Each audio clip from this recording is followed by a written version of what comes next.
श्रोमणी committee तो पूछा जा रहा है ਸਰੂਪ कित्थे गए। कहते रिकॉर्ड च हेरा फेरी सी, मुलाजमां ने वेचते, रिकॉर्ड च लिखे नहीं, पैसे का कर लिया लालच, बाहर दी बाहर ही ਸਰੂਪ बेचते।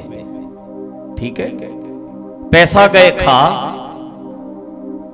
हुण गोबिंद सिंह लौंगोवाल जां इन्हां दी SGPC ने ये स्टेटमेंट दी है, कहते जी पैसा खा गए तां करके सारा कुछ होया।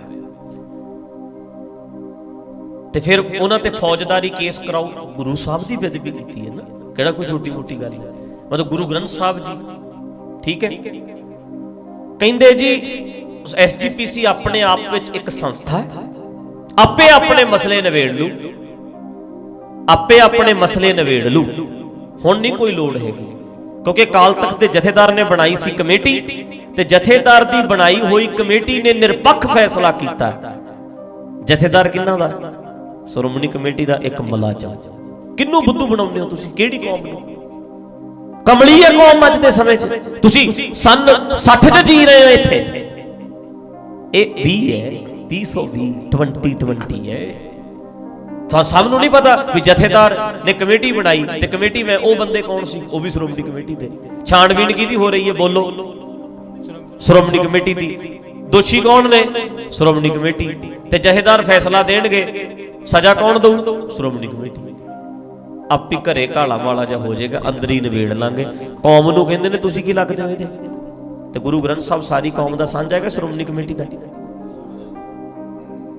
तो मैं तो पहले ही गल की सी भी इन्हां तो नोट नहीं छपदे, इन्हां नूं पता भी नोट नहीं छपने, नोट संभो गुरु ग्रंथ साहब दा जदों जी करेगा छाप लांगे। नोट इन्हां नूं पता भी छपने नहीं। हुण अगली गल, की श्रोमणी कमेटी कदे कोर्ट विच गई नहीं? केस हुंदे ने, कोर्टां च जांदे ने, ते गुरु ग्रंथ साहब वारी इन्हां दे उत्ते क्यों नहीं केस कराउंदे? परचे कराओ 10-10 साल ही इन्हां नूं। पर पता क्यों है भी अंदरले भेत खुल जाणगे, लीडरां दी मिली भुगत है जिहड़े ਸਰੂਪ गायब होए है। अगला पॉइंट, जहेदार कहंदा ਸਰੂਪ छुपे ही नहीं सी, ये भी स्टेटमेंट दित्ती है। कदे कहंदे आ 328 नहीं जी, 258 नहीं, 67 नहीं, ये ਸਰੂਪ 300 तो भी ज्यादा ने। दो स्टेटमेंटां। तीजी स्टेटमेंट आई कहंदे छपे ही नहीं, जे चौथी स्टेटमेंट आ गई कहंदे जी हेरा फेरी हुई है। एक स्टेटमेंट दी है इन्होंने? नहीं दी। गोल मोड़ पड़दे पा रहे हैं। ते मसला किहदा है? ये पैसे दा है, जमीन दा है, प्रॉपर्टी दा है कि गुरु ग्रंथ साहब दा? ਸਰੂਪ ने ना गुरु ग्रंथ साहब दा। ते किवें गोल मोड़ गल्लां करदे ने सारे शरेआम दसण। वो जिहड़े ਸਰੂਪ गए ने मुलाजमां तो रिकॉर्ड कढाउण, कित्थे किहड़े किहड़े पिंडां च गए ने, की पता परची होवे अगलियां दे कोल, पिंड वालियां कोल रिकॉर्ड वाली दसण किहड़े किहड़े पिंड च ਸਰੂਪ गए सी।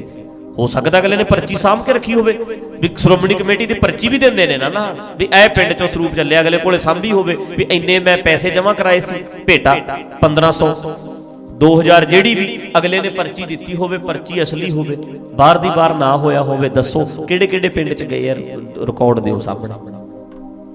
एक गल कह दिया, सने गोबिंद सिंह लौंगोवाल, सने जथेदारां ते सने श्रोमणी कमेटी नूं, सने इन्हां दे वड्डे लीडरां नूं गुरु ग्रंथ साहब करके इत्थे गए हो, इत्थे वरत के गुरु ग्रंथ साहब नूं इत्थे तक गए हो। लिख लो मेरी गल, ढड्डरीआं वाले दा बयान परमेश्वर द्वार तो बोलिया, तुहाडीआं जड़ां च बहणगे गुरु ग्रंथ साहब। सच्ची ये मसला है ना जिहड़ा तुहाथों हल नहीं होना, उलझ जाना है मसला। झूठ बोले ने 4 बार, तुसीं झूठ बोले ने, कदे कुछ कहने हो, कदे कुछ कहने हो, कदे कुछ कहने हो। या खुदाया हवश के बंदे वफा को बेच देते हैं, खुदा के घर की क्या बात है, वो तो खुदा को बेच देते हैं। रब दे घर दी किहड़ी गल है ते रब नूं बेच दिंदे ने। सानू कहंदे ने सत्कार नहीं करदे। अच्छा दमदमी टकसाल गुरु ग्रंथ साहब दी पहरेदार है, क्यों नहीं बोलदी हुण? लावे पहरा। कहंदे दमदमी टकसाल नूं फिकर बहुत है, दमदमी टकसाल राखी करदी है। दमदमी टकसाल हुण किथे है? किथे है बाबा हरनाम सिंह धुम्मा? क्यों नहीं लाउंदा जाके पहरा? वो ते मंजी साहब कथा करके श्रोमणी कमेटी प्रधान जी ते नां लैके गुण गा रहा सी सवेरे। क्यों नहीं कहता भी गुरु ग्रंथ साहब नूं किधर गए? गुरु ग्रंथ साहब दसो। ਰਿਕਾਰਡ 'ਚ ਹੇਰਾ ਫੇਰੀ ਸੀ। ਜਹੇਦਾਰ ਕਹਿੰਦਾ ਛਪੇ ਹੀ ਨਹੀਂ ਸੀ, ਕਦੇ ਕਹਿੰਦੇ ਛਪੇ ਹੀ ਨਹੀਂ, ਕਦੇ ਕਹਿੰਦੇ ਰਿਕਾਰਡ 'ਚ ਹੇਰਾ ਫੇਰੀ ਹੈ। ਮਤਲਬ ਤੁਸੀਂ ਬੁੱਧੂ ਸਮਝਦੇ ਆ ਸਾਰਿਆਂ ਨੂੰ, ਕਮਲੀ ਇੱਥੇ ਕੌਮ। ਜਿਹੜੇ ਜਿਹੜੇ ਬੰਦੇ ਬੋਲਦੇ ਨੇ ਗਲ ਘੁੱਟ ਦਿਓ, ਖਤਮ ਕਰ ਦਿਓ, ਚੁੱਪ ਕਰਾ ਦਿਓ। ਇਹ ਕੀ ਤਰੀਕਾ? ਤੁਸੀਂ ਸਾਰੀ ਦੁਨੀਆ ਤੋਂ ਸਵਾਲ ਪੁੱਛ, ਤੁਹਾਡੇ ਤੋਂ ਨਹੀਂ ਕੋਈ ਪੁੱਛ ਸਕਦਾ। ਗੁਰੂ ਗ੍ਰੰਥ ਸਾਹਿਬ ਨੂੰ ਛਾਪਣ ਦੇ ਹੱਕ ਰਾਖਵੇਂ ਨੇ। ਹੱਕ ਰਾਖਵੇਂ ਹੋਣ ਨਾਲ ਗੁਰੂ ਗ੍ਰੰਥ ਸਾਹਿਬ ਤੇ ਹੱਕ ਨਹੀਂ ਹੋ ਜਾਂਦਾ ਤੁਹਾਡਾ ਕੱਲਿਆਂ ਦਾ। ਹੱਕ ਛਾਪਣ ਦੇ ਰਾਖਵੇਂ ਨੇ, ਪਰ ਗੁਰੂ ਗ੍ਰੰਥ ਸਾਹਿਬ ਤੁਹਾਡੇ ਕੱਲਿਆਂ ਦੇ ਨਹੀਂ। ਤੇ ਜੇ ਸਾਡੇ ਵਰਗੇ ਤੋਂ ਇਹੋ ਜਿਹਾ ਕੁਝ ਹੋਇਆ ਹੁੰਦਾ, ਕਰਦੇ ਕੀ? ਇੱਕ ਸਰੂਪ ਕਿਤੇ ਗਾਇਬ ਹੋ ਜੇ, ਬਣਾਉਂਦੇ ਕੀ? ਇਹਨਾਂ ਨੇ ਘਰ ਦੀ ਖੇਤੀ ਬਣਾਈ ਪਈ ਹੈ ਯਾਰ। ਸੱਚੀ ਲੋਕੀ ਇਹ ਗੱਲਾਂ ਕਹਿੰਦਾ ਖੋਤੀ ਵਾਹ, ਤੇ ਇਹ ਲੋਕ ਉਹ ਨੇ ਜਿਹੜੇ ਪੋਥੀ ਵਾਹਣ ਵਾਲੇ ਨੇ। ਇਹਨਾਂ ਲੋਕਾਂ ਨੇ ਪੈਸਾ ਖਾਧਾ ਗੁਰੂ ਗ੍ਰੰਥ ਸਾਹਿਬ ਦੇ ਨਾਂ ਦੇ ਉੱਤੇ। ਇਹ ਲੋਕਾਂ ਨੇ ਵਰਤਿਆ ਗੁਰੂ ਗ੍ਰੰਥ ਸਾਹਿਬ ਨੂੰ, ਸਿਰਫ ਜੂਝ ਕੀਤਾ। ਜਦੋਂ ਜੀ ਕਰਦਾ ਰੱਖ ਲੈਂਦੇ ਨੇ, ਪੈਸਾ ਇਕੱਠਾ ਕਰ ਜਿਵੇਂ ਮਰਜ਼ੀ ਦੇ ਦਿੰਦੇ ਨੇ। ਸਾਰਾ ਇੱਕ ਢਾਂਚਾ ਬਣਾਇਆ ਹੋਇਆ ਪੁਜਾਰੀ ਸਿਸਟਮ। ਤੇ ਜਿਹੜਾ ਇਹਨਾਂ ਬਾਰੇ ਗੱਲ ਕਰੇਗਾ ਚੱਕ ਕੇ ਬਾਹਰ ਸਿੱਟਣਗੇ। ਕਹਿੰਦੇ ਜਹੇਦਾਰ ਕਹਿੰਦਾ ਆਪਣਾ ਗੋਬਿੰਦ ਸਿੰਘ ਲੌਂਗੋਵਾਲ, ਨਿਰਪੱਖ ਜਾਂਚ ਕਰਾਈ ਹੈ ਜਥੇਦਾਰ ਜੀ, ਫਤਵਾ ਜਥੇਦਾਰ ਦਾ। ਉਹ ਜਦੋਂ ਕਾਜੀ ਨੇ ਸਜ਼ਾ ਦੇਣੀ ਹੋਣੀ ਹੈ ਨਾ, ਵਜੀਦੇ ਨੇ, ਵਜੀਦਾ ਕਹਿੰਦਾ ਹੋਣਾ ਮੈਂ ਥੋੜਾ ਕੁਝ ਕਿਹਾ, ਇਹਦੇ ਕਾਜੀ ਸਾਹਿਬ ਨੇ ਫਤਵਾ ਸੁਣਾਇਆ। ਕਿਹਾ ਹੋਣਾ ਨਾ, ਫਤਵਾ ਕਿਹਨੇ ਸੁਣਾਇਆ ਸੀ? ਕਾਜੀ ਨੇ, ਵੀ ਬੱਚਿਆਂ ਨੂੰ ਨੀਹਾਂ 'ਚ ਚਿਣ ਦਿੱਤਾ ਜਾਵੇ। ਇਹ ਕਿਹਾ ਹੋਣਾ, ਬੱਚਿਆਂ ਦਾ ਕਾਜੀ ਦਾ ਨਾਂ ਲਿਆ ਹੋਣਾ। ਮੈਂ ਨਹੀਂ ਕਹਿੰਦਾ, ਇਹ ਤੇ ਧਾਰਮਿਕ ਮਸਲਾ ਹੈ। ਮੈਂ ਤੇ ਸਜ਼ਾ ਦੇਣ ਵਾਲਾ, ਕੰਮ ਤੇ ਧਾਰਮਿਕ। ਇਹ ਤੇ ਨਿਰਪੱਖ ਜਾਂਚ ਹੋਈ ਹੈ, ਨਿਰਪੱਖ। ਤੇ ਕਾਜੀ ਕਿਹਨਾਂ ਦਾ ਸੀ? ਉਹ ਵੀ ਉਹਨਾਂ ਦਾ ਆਪਣਾ ਹੀ ਬੰਦਾ ਸੀ। ਕਾਜੀ ਕਿਤੇ ਵਜੀਦੇ ਤੋਂ ਬਾਹਰ ਸੀ? ਵਜੀਦੇ ਸੂਬੇਦਾਰ ਦਾ ਹੀ ਬੰਦਾ ਸੀ ਕਾਜੀ। ਤੇ ਕਹਿੰਦਾ ਹੁਣ ਮੇਰਾ ਕੀ ਕਸੂਰ ਹੈ? ਨਿਰਪੱਖ ਜਾਂਚ ਹੋਈ ਹੈ ਜੀ। ਇਹ ਤਾਂ ਇਦਾਂ ਹੀ ਇਹ ਕਹਿੰਦੇ ਨੇ।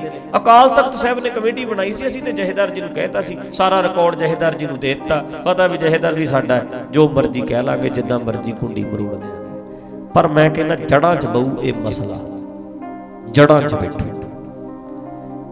ਇਹ ਮੈਂ ਕਹਿੰਦਾ ਇੱਕ ਗੱਲ ਤੇ ਵੈਸੇ ਸਦਾ ਹੀ ਹੈ, ਦੇਖੋ ਗ੍ਰੰਥ ਚਾਹੇ ਕੋਈ ਵੀ ਹੈ, ਬੇਅਦਬੀ ਨਹੀਂ ਹੋਣੀ ਚਾਹੀਦੀ। ਮੈਂ ਤੇ ਇੱਥੇ ਤੱਕ ਵੀ ਕਹਿੰਦਾ ਵੀ ਜਿਹੜੇ ਦਰਖਤ ਨਾਲ ਵੀ ਅਗਲੇ ਦੀ ਭਾਵਨਾ ਜੁੜੀ ਹੈ, ਉਹ ਦਰਖਤ ਵੀ ਕੱਟਣਾ ਨਹੀਂ ਚਾਹੀਦਾ ਧੱਕੇ ਨਾਲ। ਤੁਸੀਂ ਕਹਿ ਸਕਦੇ ਹੋ ਮੈਂ ਦਰਖਤ ਨੂੰ ਨਹੀਂ ਮੰਨਦਾ, ਪਰ ਦਰਖਤ ਨੂੰ ਕੱਟਣ ਦਾ ਹੱਕ ਨਹੀਂ।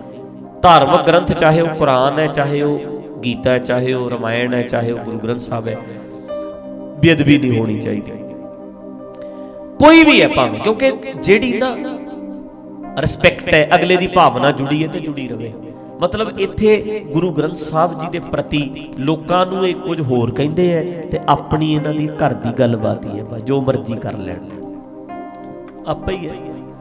ਤੇ ਅੱਜ ਫੈਡਰੇਸ਼ਨ ਵਾਲੇ ਗਰੇਵਾਲ ਨੇ ਕਿਹਾ, ਕਹਿੰਦਾ ਜੀ ਅਸੀਂ ਜਹੇਦਾਰ ਜੀ ਨੂੰ ਅਕਾਲੀ ਫੂਲਾ ਸਿੰਘ ਅਵਾਰਡ ਦੇਣਾ, ਕਿਉਂਕਿ ਫੈਸਲੇ ਬਹੁਤ ਵਧੀਆ ਕੀਤੇ ਨੇ, ਕਿਉਂਕਿ ਤੁਹਾਡੇ ਹੱਕ 'ਚ ਜਾਂਦੇ ਨੇ, ਤੁਹਾਡੇ ਫਾਇਦੇ ਦੇ। ਅੰਨਾ ਵੰਡੇ ਰਿਊੜੀਆਂ ਹੈ ਬਈ, ਅੰਨਾ ਵੰਡੇ ਰਿਊੜੀਆਂ ਮੁੜ ਮੁੜ ਆਪਣਿਆਂ ਨੂੰ ਦੇ। ਇਹੀ ਕੋਈ ਚੱਲਦਾ ਹੈ।